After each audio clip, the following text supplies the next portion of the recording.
हमारा दुश्मन कौन है सबसे बड़ा? हाँ, लूसीफर, शैतान, जो हमारा सबसे बड़ा दुश्मन है। और वो नहीं चाहता कि आप प्रभु के साथ स्वर्ग में उठाए जाएं, आप अनंत काल का जीवन प्रभु के साथ जिएं, क्योंकि वो गिरा दिया गया है, इसलिए वो आपको भी गिराना चाहता है।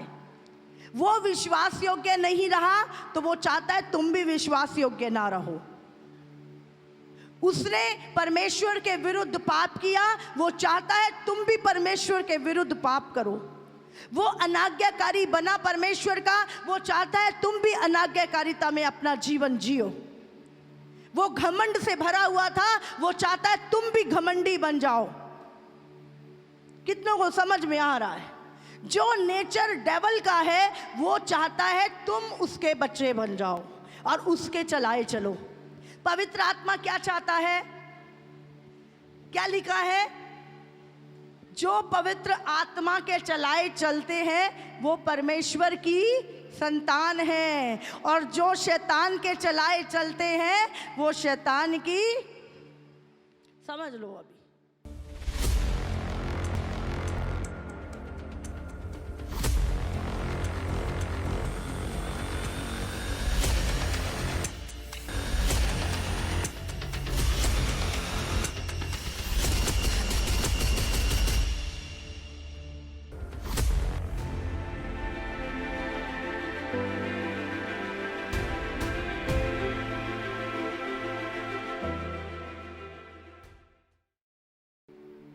प्रभु ने कहा जिस व्यक्ति ने अपनी नींव चट्टान पे डाली है, चट्टान कौन है?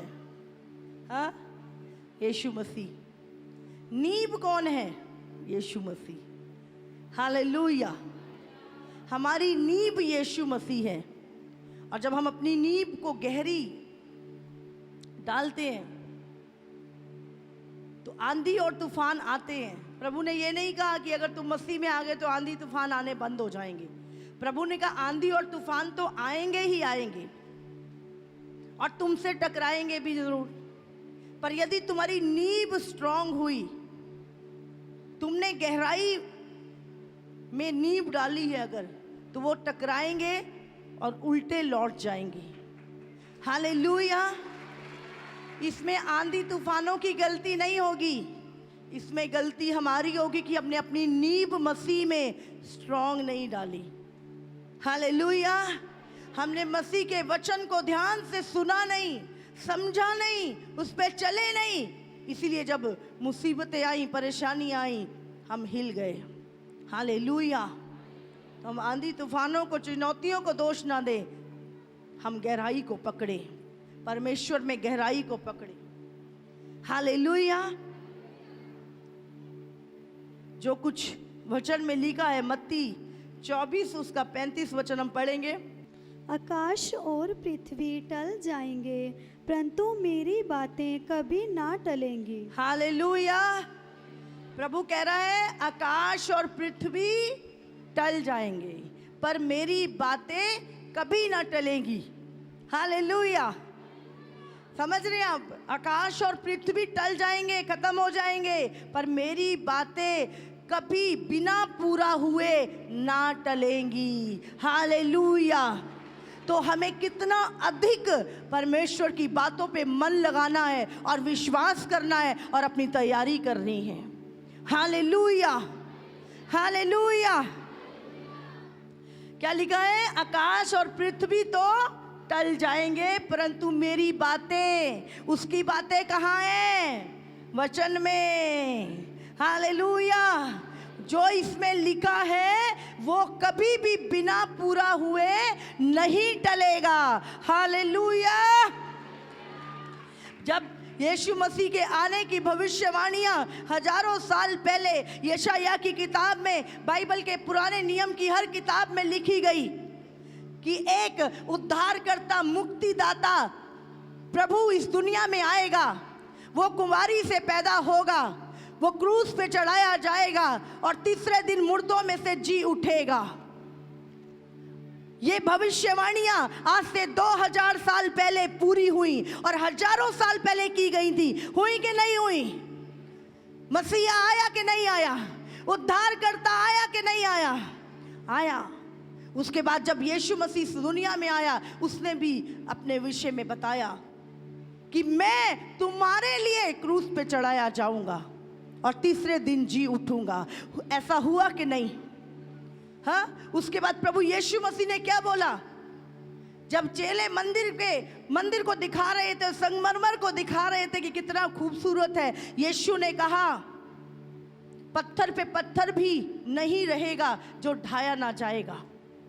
70 एडी में वो पूरा मंदिर ढा दिया गया। जो कुछ प्रभु यीशु के मुंह से निकला वो सारी भविष्यवाणी पूरी हुई, और कुछ जो रह गई है वो हो रही है अभी। हालेलुया। संसार में महामारियां आएंगी, यीशु मसीह ने 2000 साल पहले लिख दिया था। संसार में पाप बढ़ेगा, क्या क्या चीजें होंगी, अंतिम दिनों में किस तरह के लोग होंगे दुनिया में, क्या क्या पाप बढ़ेगा, वो सब कुछ प्रभु ने पहले से लिख के दे दिया। और आज जब हम दुनिया में देख रहे हैं, वो सारी घटनाएं हो रही हैं जो यीशु ने 2000 साल पहले हमसे बोल दी थी। हालेलुया। तो यीशु मसीह आने वाला है, ये झूठ है? अगर सारी भविष्यवाणी पूरी हुई है तो यीशु मसीह के आगमन की भविष्यवाणी भी पूरी होने जा रही है। हालेलुया। इसीलिए चर्च अपने आप को तैयार करे।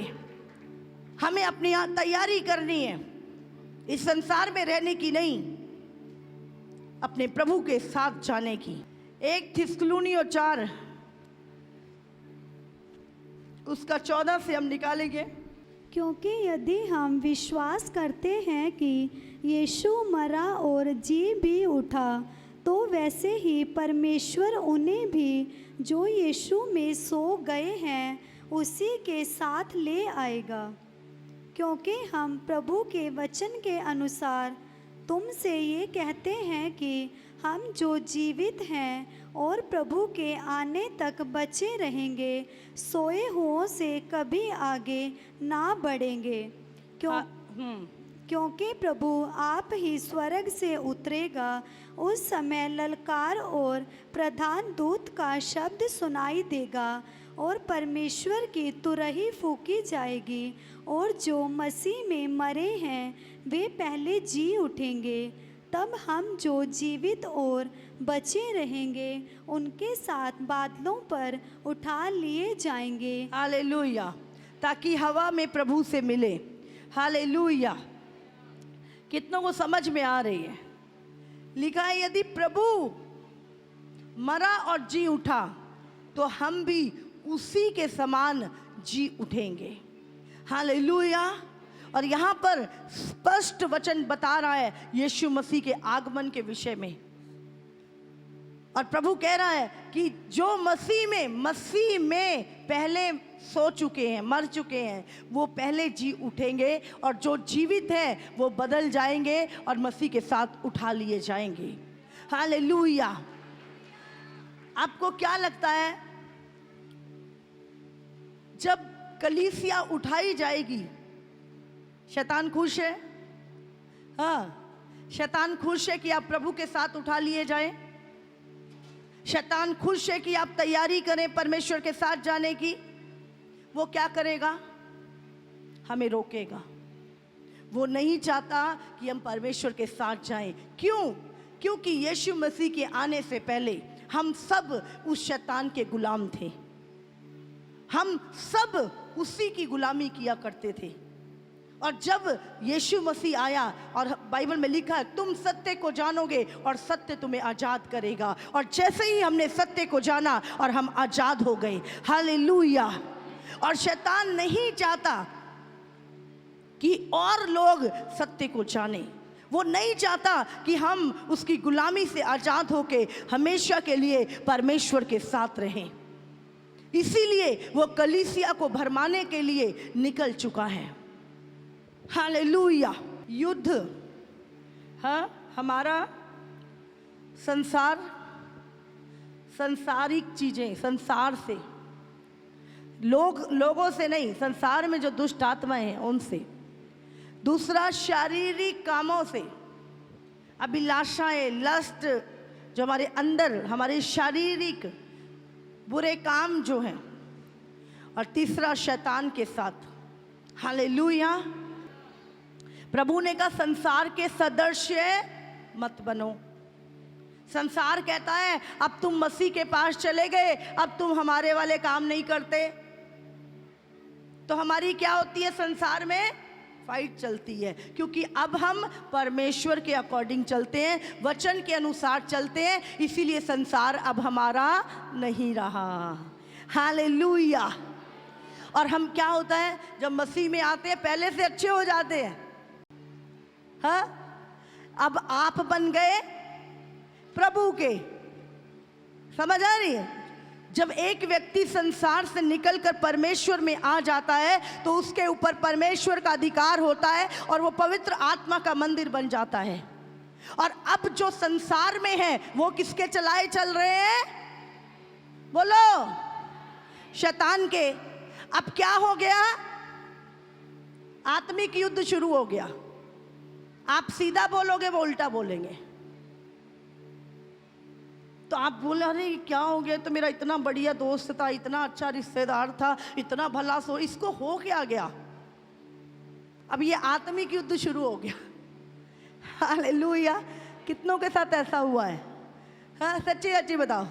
सबके साथ हो नहीं सकता कि ये प्रोसीजर से कोई ना गुजरा हो। हालेलुया।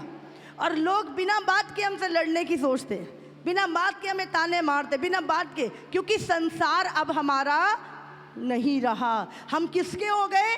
पहले हम संसार के थे, अब हम किसके हो गए? प्रभु के हो गए, और संसार हमारा नहीं रहा, इसीलिए वो हमसे बैर करता है। हालेलुया। यीशु ने क्या बोला? तुम संसार के नहीं हो। अगर संसार के होते तो संसार तुम्हारी सुनता। समझ आ रही है? तुम संसार के नहीं हो, क्योंकि संसार तुम्हारा नहीं है। संसार का जो सरदार है वो शैतान है। दूसरा, शारीरिक काम। जब हम संसार में थे तो हम शरीर की अभिलाषाओं के अनुसार चलते थे। मन कहता था इसे मार दे तो मार दिया, इससे झूठ बोल तो बोल दिया, चोरी कर तो चोरी करी। जो भी संसार की अभिलाषाएं थी, मन कर रहा है व्यभिचार कर तो हम व्यभिचार करते थे, मन कर रहा है गंदी मूवी देख तो देखते थे, मन कर जो मन करता था दुनिया में, जो हमारा शरीर कहता था पाप के लिए हम करते थे। हम शरीर की प्यास को बुझाते थे, शारीरिक अभिलाषाओं को पूरा करने में लगे रहते थे। लेकिन जब हम मसीह में आए तो प्रभु ने कहा पवित्र बनो जैसे मैं पवित्र हूँ। और अब हमें पता है ये तो शरीर के काम है और ये आत्मा के काम है। ये प्रभु कहता नहीं करने और ये करने हैं, तो हमें पता लग जाता है कि अब क्या शारीरिक है और क्या आत्मिक है। हालेलुया। तो फिर हम शरीर की इच्छा को पूरी ना करके हम पिता की मर्जी को अपने शरीर के द्वारा पूरा करते हैं। हालेलुया। हमारा दुश्मन कौन है सबसे बड़ा? हाँ, लूसीफर, शैतान, जो हमारा सबसे बड़ा दुश्मन है। और वो नहीं चाहता कि आप प्रभु के साथ स्वर्ग में उठाए जाएं, आप अनंत काल का जीवन प्रभु के साथ जिएं, क्योंकि वो गिरा दिया गया है, इसलिए वो आपको भी गिराना चाहता है। वो विश्वास योग्य नहीं रहा तो वो चाहता है तुम भी विश्वास योग्य ना रहो। उसने परमेश्वर के विरुद्ध पाप किया, वो चाहता है तुम भी परमेश्वर के विरुद्ध पाप करो। वो अनाज्ञाकारी बना परमेश्वर का, वो चाहता है तुम भी अनाज्ञाकारिता में अपना जीवन जियो। वो घमंड से भरा हुआ था, वो चाहता है तुम भी घमंडी बन जाओ। कितनों को समझ में आ रहा है? जो नेचर डेवल का है वो चाहता है तुम उसके बच्चे बन जाओ और उसके चलाए चलो। पवित्र आत्मा क्या चाहता है? क्या लिखा है? जो पवित्र आत्मा के चलाए चलते हैं वो परमेश्वर की संतान है, और जो शैतान के चलाए चलते हैं वो शैतान की। समझ लो। अभी 1 पत्रस 5 उसका 8 में लिखा है, सचेत हो और सचेत हो और और जागते रहो, जागते रहो। क्योंकि तुम्हारा विरोधी शैतान क्योंकि तुम्हारा विरोधी कौन है? यहाँ पे लिखा है क्योंकि तुम्हारा विरोधी शैतान गर्जने वाले सिंह के समान गर्जने वाले सिंह के समान इस खोज में रहता है कि किसको फाड़ खाए। इस खोज में रहता है कि किसको फाड़ खाए। किसको का मतलब अंदर वाले या बाहर वाले? हाँ, जो कलीसिया है या बाहर वाले? हाँ, बाहर वाले तो उसी के हैं। तो किसको फाड़ खाना चाहता है वो? कलीसिया के लोगों को, प्रभु के लोगों को, विश्वासियों के लोगों को वो फाड़ना चाहता है। वो चाहता किसको? खा जाए। खा जाए मतलब नरक में ले जाए। शैतान क्या लेके आता है? डर को लेके आता है। समझ आ रही है आपको? वो डराता है हमें गर्जने वाले सिंह के समान, ताकि हम डर जाएं। और जब व्यक्ति डर जाता है फिर उसके ऊपर डर क्या है? एक स्पिरिट है, एक दुष्ट आत्मा है। 2 कुरिन्थियों 2:11 कि शैतान का हम पर दाव ना चले, क्योंकि हम उसकी युक्तियों से अनजान नहीं। हालेलुया। लिखा है कि शैतान का तुम पर दाव ना चले। समझ आ रही है आपको? क्योंकि तुम शैतान की युक्तियों से अनजान नहीं हो। अनजान हो तुम? तुम्हें पता है शैतान क्या क्या करता है? पता है कि नहीं पता? हाँ, हम शैतान की युक्तियों से अनजान नहीं है, इसीलिए उसका दाब मसीह लोगों तुम पे चलना नहीं चाहिए। अगर चल रहा है तो तुम ही उसको मौका दे रहे हो। हालेलुया।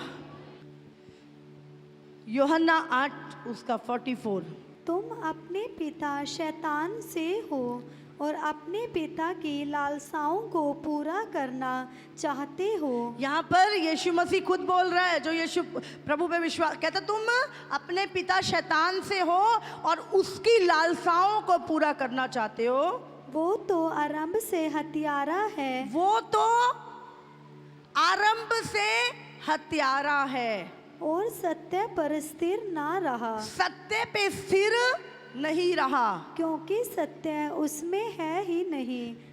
सत्य शैतान के अंदर है ही नहीं।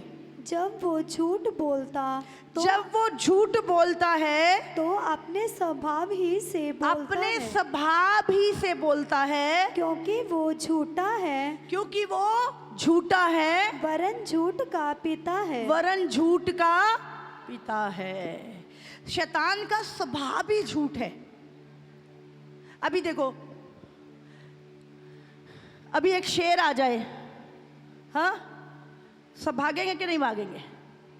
भागेंगे उसको देख के। क्यों? क्योंकि वो मांस खाता है, हाँ। और वहां से अगर एक बकरी आ जाए दौड़ती हुई तुम्हारी तरफ, बड़ी सारी बकरी, तो भागोगे? क्यों? क्योंकि वो तुम्हें नहीं खाएगी, तुम्हें पता है।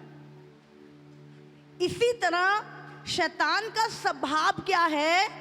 चोरी करना, घात करना और हत्या करना, नाश करना। वो स्वभाव से ही अपने झूठ उसके स्वभाव में है। समझ आ रही है आपको? जैसे शेर का को नेचुरल स्वभाव है कि वो चिकन खाएगा, मांस खाएगा। बकरी का पैदा होते ही वो क्या खाएगी? घास खाएगी। समझ आ रही है आपको? वो उनका नेचुरल स्वभाव है जो उनको दिया गया। इसी तरह शैतान का जो नेचुरल स्वभाव है वो शुरू से झूठा है, वरन झूठ का बाप है। तो वो ऐसे नहीं झूठ बोलता, उसका स्वभाव ही झूठ बोलने का है। वो बोल ही नहीं सकता, वो सत्य पे स्थिर नहीं रहा। हालेलुया। इफिसियों 6:12 क्योंकि हमारा ये मलयुद्ध लहू और मांस से नहीं, परंतु प्रधानों से और अधिकारियों से और इस संसार के अंधकार के हाकिमों से और उस दुष्टता की आत्मिक सेनाओं से है जो आकाश में है। हालेलुया। हमारा ये मलयुद्ध, हमारा कौन, ये कौन लोगों के विषय में प्रभु बात कर रहा है? हमारा ये मलयुद्ध कौन लोग? बोलो। जो संसार से निकलकर परमेश्वर के पास आ चुके हैं, जिनका पिता परमेश्वर है, जो यीशु के लहू से खरीदे गए हैं। वो कौन है? कौन है वो? बोलो। हाँ, मुझे शक हो रहा है आप पे। कौन है वो लोग? हाँ, परमेश्वर के लोग कौन है? परमेश्वर की संतानें कौन है? मुझे थोड़े दिख रहे हैं, मुझे लगता है आधे दूसरे की है। हाँ, सबके हाथ उठने चाहिए। हालेलुया। देख लो, डाउट में है, मुझे डाउट हो रहा है कुछ कुछ। हाँ, आधे शैतान वाले तो नहीं बैठे बीच में। तो हम क्या लिखा है? हम किसकी संतान है? तो यहां पे जो लिखा है हमारा मलयुद्ध, ये किसको, किसके विषय में प्रभु कह रहा है? हाँ, संसार शैतान का है, वो संसार की रीति से चलता है। वो शैतान के खिलाफ लड़ेगा क्या? लड़ेगा। तो हमारा जो मलयुद्ध, जो परमेश्वर की संतानें हैं, उनका मलयुद्ध है, वो एक युद्ध में है। और हमारा युद्ध किससे है? क्या लिखा है अभी यहां पर? शैतान का एक किंगडम है, एक राज्य है शैतान का। उसका राज्य किसका है? अंधकार का। और लिखा है उस राज्य में कौन कौन है? प्रधान, समझ लो प्राइम मिनिस्टर, जैसे यहाँ पे यहाँ का एक माहौल है, सपोज करो। दूसरा प्रधान लूसीफर है, और धरती पे उसने इब्लीस को रखा है। और प्रधानों से और भी प्रधान है वहाँ पे। और दूसरा अधिकारी होते हैं, दुनिया में भी होते हैं। समझ आ रही है? तो शैतान के किंगडम में भी अधिकारी हैं, जिनको अधिकार दिया है अलग अलग चीज़ों के ऊपर, अलग अलग स्टेट के ऊपर, अलग अलग राज्यों के ऊपर उनका अधिकार है। और तीसरा अंधकार के हाकिम, समझ लो, अंधकार के हाकिम, जैसे हमारे क्या बोलते हैं उनको, जिनको पूरी अथॉरिटी होती है कि इस जगह पर ये पाप कराना है, इस जगह पर, उनके ऊपर अथॉरिटी होती है चीजों की। जैसे कैबिनेट मंत्री जो होते हैं, हाँ, उनको डिपार्टमेंट दिए होते हैं कि किसी के पास मेडिकल का डिपार्टमेंट होता है, किसी के पास फूड सप्लाई का डिपार्टमेंट होता है कि नहीं? तो कैबिनेट मिनिस्टर जो होते हैं उनके पास अलग अलग चीज़ों के महकमे होते हैं। किसी के पास बिजली का महकमा है, किसी के पास पानी का है। तो ऐसे क्या होता है, चीज़ों के ऊपर अथॉरिटी होती है। तो जो हाकिम होते हैं उनके ऊपर भी क्या होता है, उनके पास भी अथॉरिटी होती है अलग अलग चीज़ों की। और चौथा, सबसे पहले कौन? प्रधान, फिर अधिकारी, फिर हाकिम, और चौथी पड़े से, और उस दुष्टता की आत्मिक सेनाओं से है। उस दुष्टता की आत्मिक सेना। एक देश के पास अपनी सेना होती है कि नहीं होती? हमारी आर्मी है कि नहीं, इंडियन आर्मी। ऐसे ही शैतान के किंगडम में भी शैतान की आर्मी है, जो शैतान के दूत परमेश्वर के दूतों से हमारे खिलाफ लड़ते हैं। हालेलुया। इसीलिए बाइबल में लिखा गया है कि जो उद्धार पाई हुई आत्माएं हैं, कौन है उद्धार पाई हुई आत्माएं? हाँ, कौन है? आपका उद्धार हो गया पक्का से? हाँ, हो गया। तो अब जब आपका उद्धार हो गया तो परमेश्वर ने अपने दूत आपकी सेवा टहल, आपकी प्रोटेक्शन के लिए दे दिए, ताकि शैतान आप पे अटैक ना कर सके, क्योंकि अब आप परमेश्वर की संतान हो। हालेलुया। तो अब जब शैतान के दूत हम पे अटैक करने आते हैं तो हमारे कौन लड़ता है हमारे पक्ष में? हमें जो दूत दिए गए हैं, जो एंजल हमें दिए गए हैं, वो शैतान के दूतों से लड़ते हैं। बाइबल में लिखा वो हंस रहा है, लिखा है जब शैतान तुम्हारे खिलाफ युक्तियां बनाता है ना तो परमेश्वर यहोवा उन पे हंसता है। ये मेरे बच्चों को छूने आया है, प्रभु हंसता है उनके ऊपर। हालेलुया। आप सबको जय मसीह की। इसी तरह से परमेश्वर के और सामर्थी और अद्भुत प्रकाशनों को अपने जीवन में ग्रहण करने के लिए हमारे YouTube चैनल को सब्सक्राइब करें, ताकि हर एक वीडियो का नोटिफिकेशंस आप तक पहुंच सकें। हालेलुया।